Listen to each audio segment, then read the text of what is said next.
Hello everyone, in this video I will show you how to fix black screen of death on Galaxy S23 FE. So before starting the video, don't forget to subscribe the channel and also press the bell icon. So if your screen goes black, so the first solution is force restart your mobile. So to force restart, press the volume down button and the power button for 10 seconds. Press both buttons at the same time for 10 seconds to restart your mobile.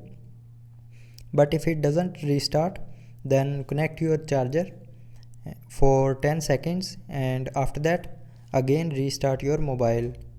So to again restart, do not disconnect the charger. After connecting the charger, restart your mobile and it will start working properly. So I hope you liked the video. Thanks for watching.